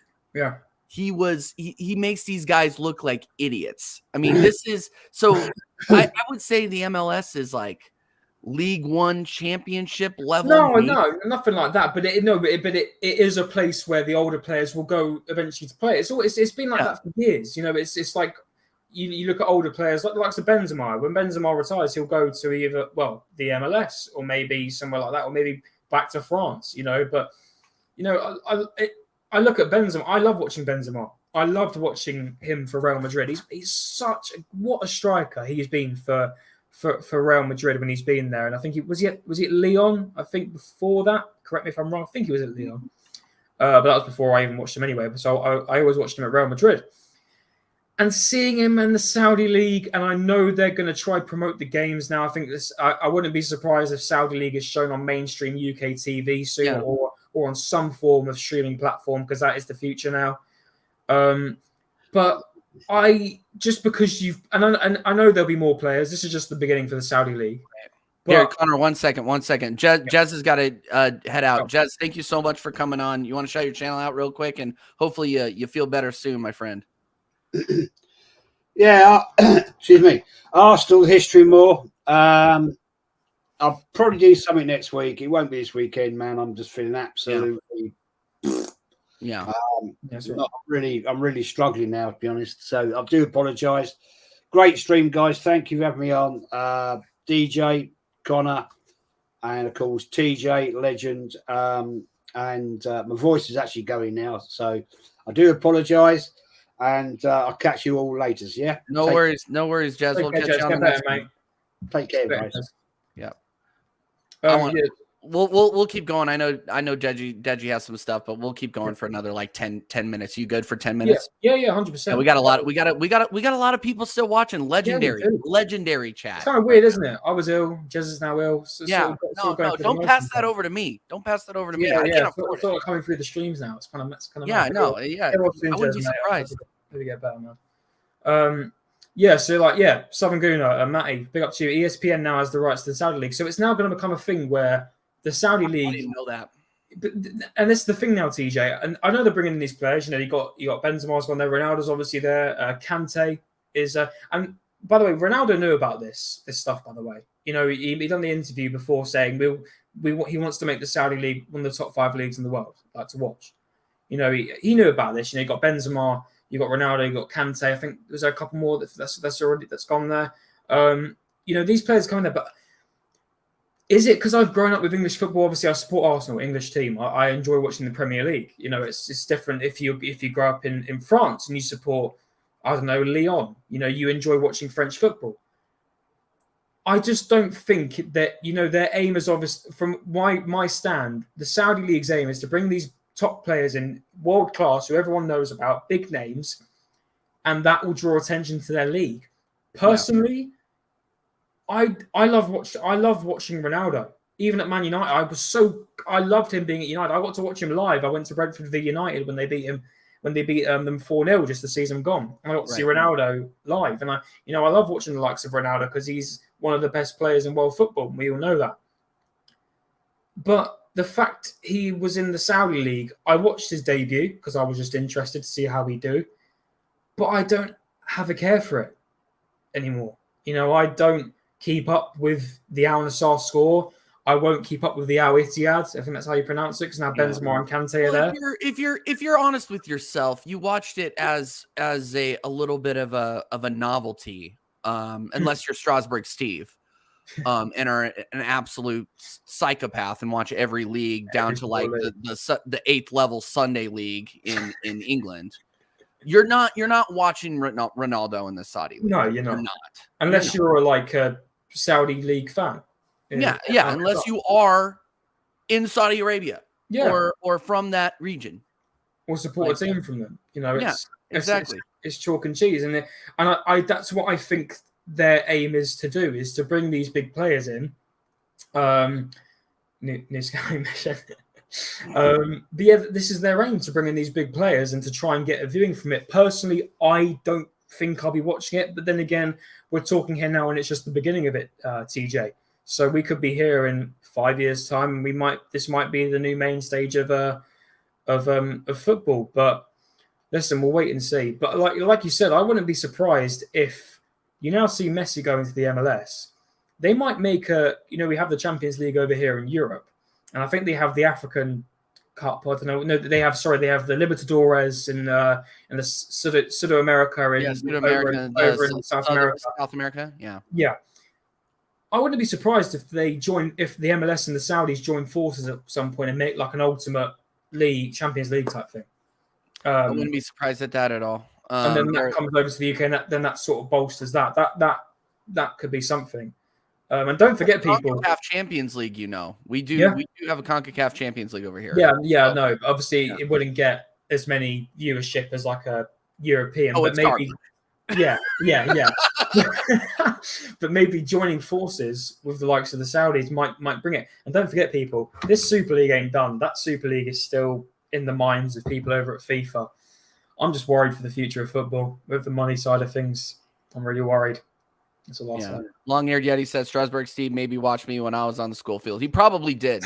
He probably wasn't born yet, but he probably did. He was watching from somewhere. He's a football fanatic, and he can't. He's an absolute psychopath. Yeah, and Steve, I'll get you on next time, man. We're gonna wrap up here shortly, I think.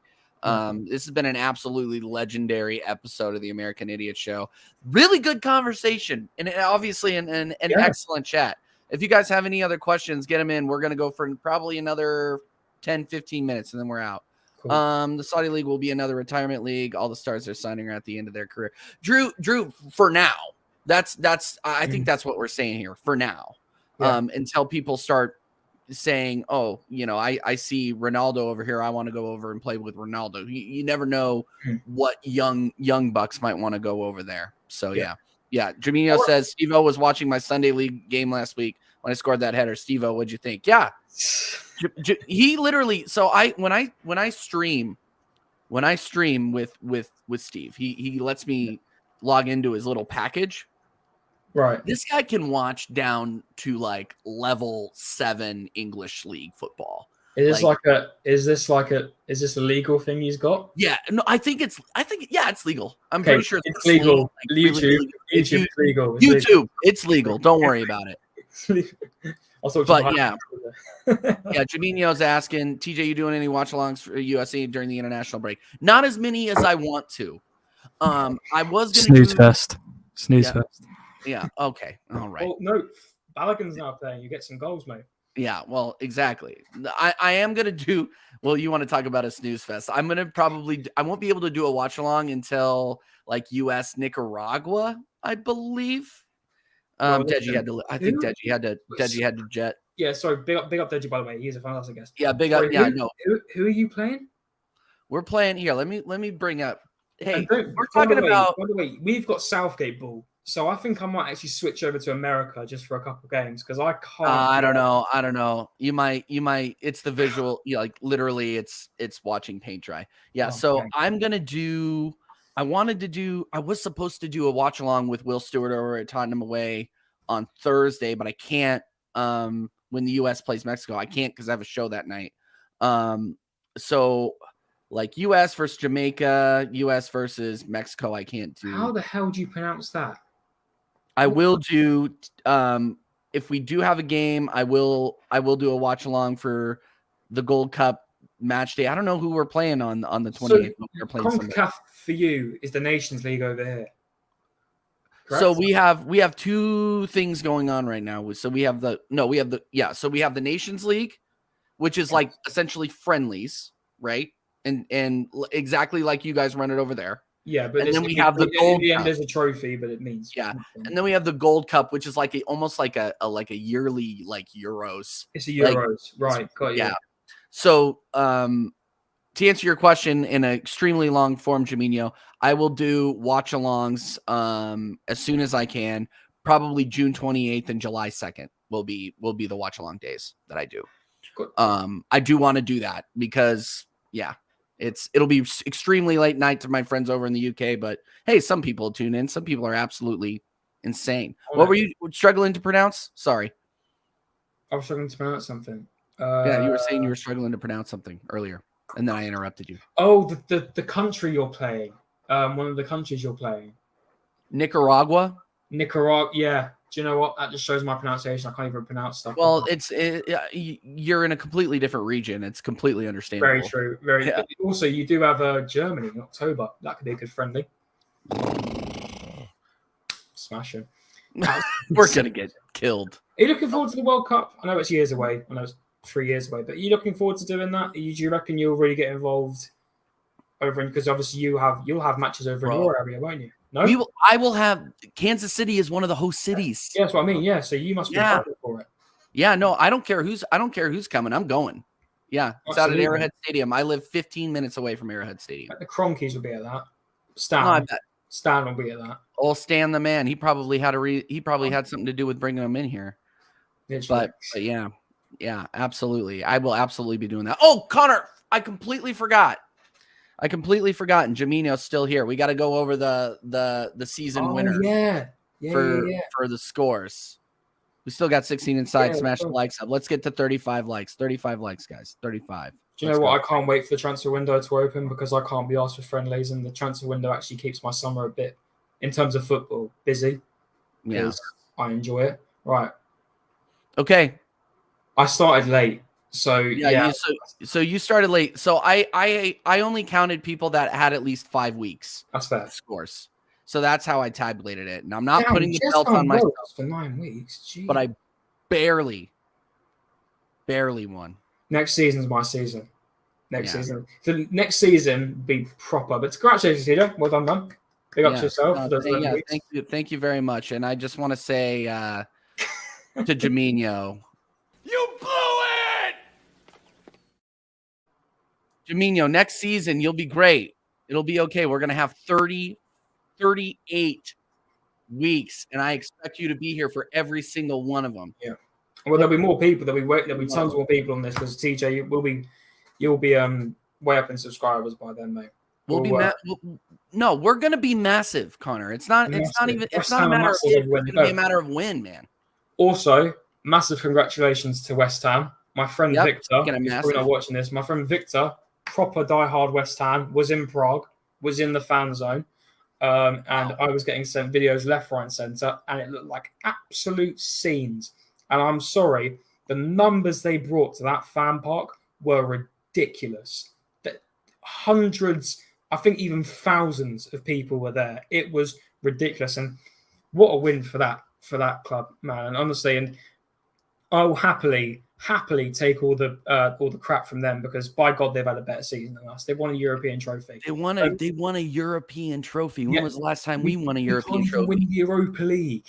And I don't even want to hear, the Conference League's easier. It's on the same level. Let's be real. It is pretty much the same level of teams, if we're going to be honest here. And what a win for that club. honestly. And I was actually really worried if they were to win it that Rice would stay. But the owners or the chairman has confirmed that he is leaving. I would love to have. I think it's done, but I'm touching wood. I'm not getting ahead of myself. I like to think that the move is done for Declan Rice, but TJ, that can't be the only move this summer, man. No, it can't be. It absolutely. The only big move. Sorry, the only big move. What's this league, Drew? I don't know what you're talking about. Tell me what you're talking about. I don't know what you're talking about. Oh, TJ, thoughts, and I'm fuming. No, you've got the likes of Maddison available. We're looking at Kai Havertz. No, okay, all right. I went off on this yesterday on Tony's show, or 2 days ago. I don't freaking remember. If we get one more Chelsea pensioner in here, I am going to absolutely lose it.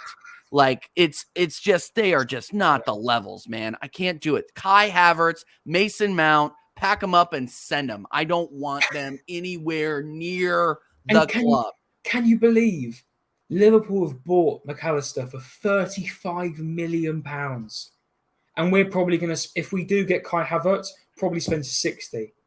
And McAllister is 10 times the player than Havertz is. Why are we not talking about James? Why are we not in for James Maddison? Exactly.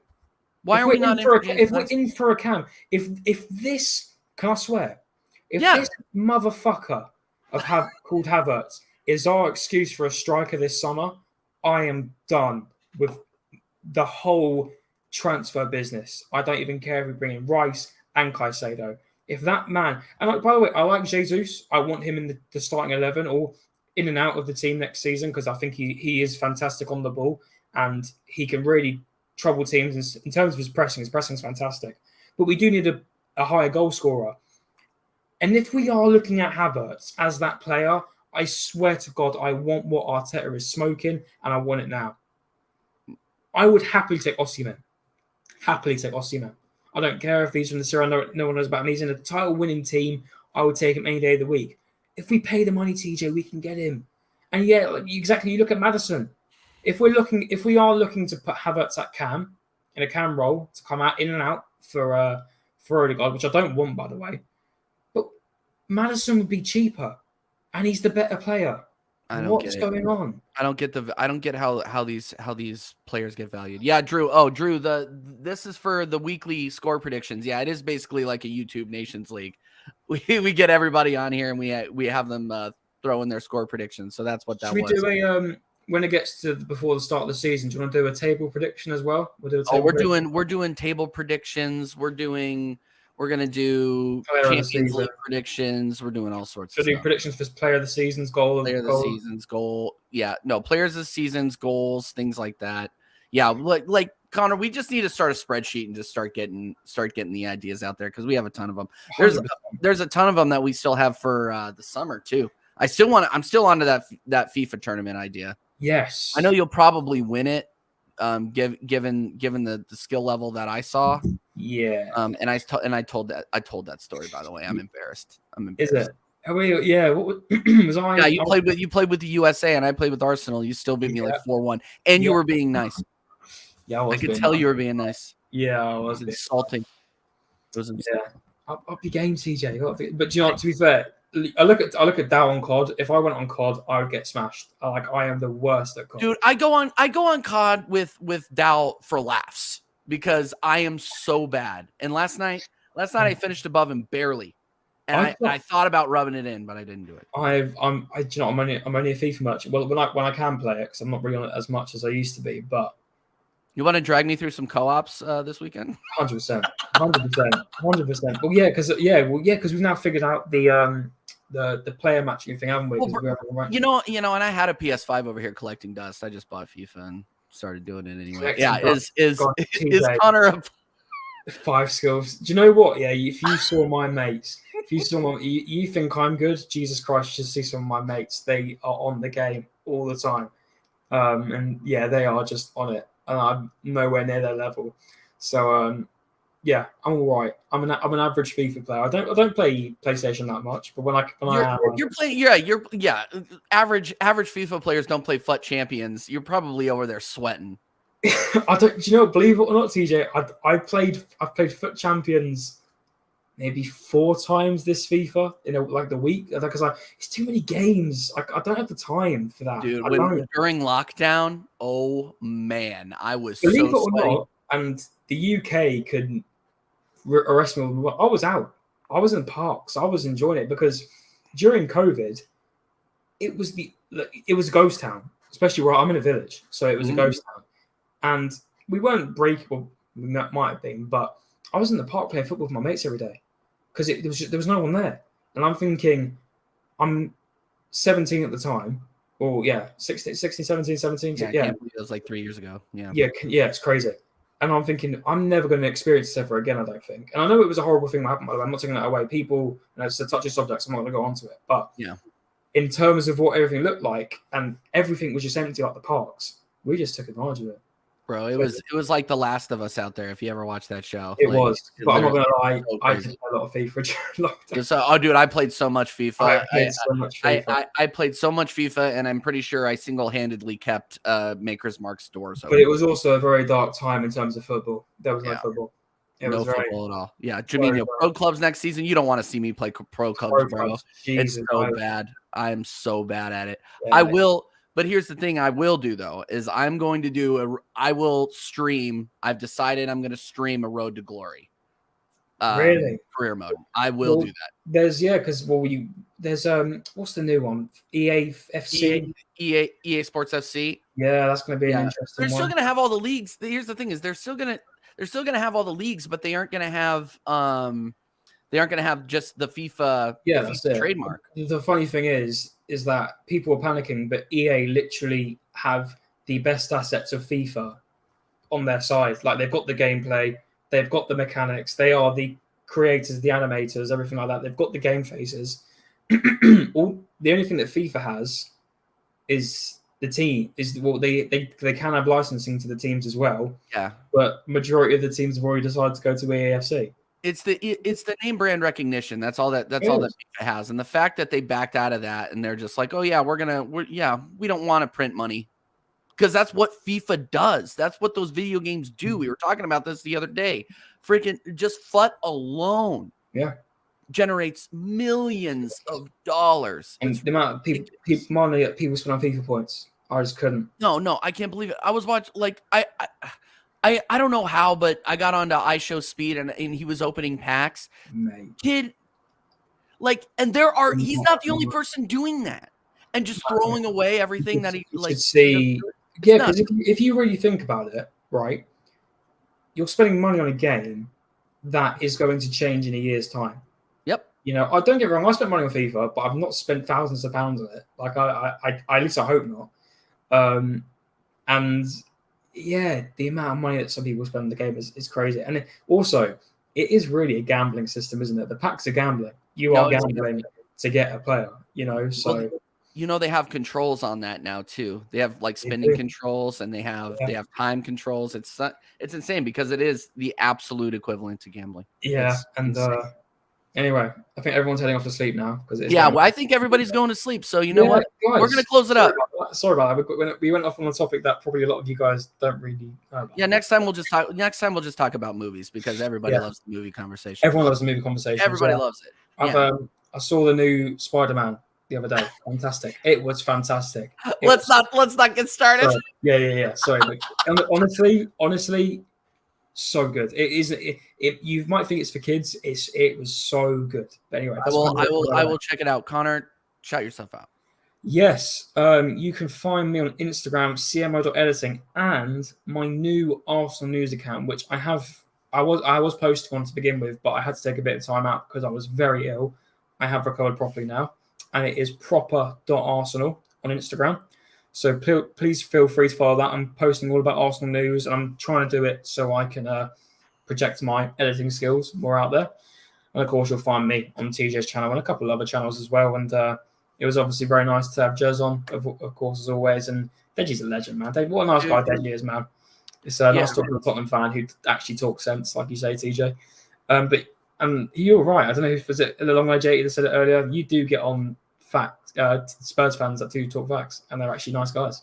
Yeah, you know, and I take the piss out of them sometimes, mostly on on Tony's show because Tony prods him, and then and then they'll start when me and Deji get in arguments, it's on Tony's show. It's never on this show. It's never on the show because he comes in and he's just such a nice guy and he talks facts and he's an absolute legend and try to keep it civil. But you guys can find me on any of these social medias and please get TJ to 300 subs, man. He deserves it. Get him to 300 subs and big up TJ as always. And big up to Dow as well. I hope everything's going well for you, man. I know it's a bit tough where you are at the moment. I tried my best to fill in for you. I know I probably didn't do it as good as a job as you do, Dow, because you are a legend and you are the co-host with the most. But tried my best and really enjoyed today, TJ. And big up to yourself, man, as always. Yeah, this is one, and not to discount Dow, but this was probably one of my favorite American Idiot shows. Just the how well organically this show went. You know what it is? It's probably because Arsenal aren't playing. It's actually quite nice to talk about. Yeah, no, it's nice to not be stressed or pissed off right now. I'm just kind of, like I said, I'm kind of in vacation mode. I'm wearing a baseball shirt. Like, who cares? Yeah, so TJ Warren TV, everybody, thank you everybody so much for coming on and coming through the chat. And big up Deji Spurs, big up my co-host with the most, Dow. Like, I echo what Connor says. I hope he did all right. I hope everything is all right. Big up Connor and big up Jez the legend. Jez, feel better, my friend. I don't know if I'm going to do a call in this week. It'll if I stream this weekend, it'll probably be short notice. So if you see me live, that's why you hit the notification bell, everybody. Hit the notification bell. I'll be going live. Maybe do a transfer roundup show, TJ. Yeah. Get some Arsenal transfer news in. Yeah, maybe. Nothing's off the table, Connor. Yeah, Nothing's exactly. off the table. But yeah, big up the legends in the chat. If you haven't smashed a like or smashed a sub, do it right now. And everybody have a good weekend. And we will see you after the Champions League final. See you later.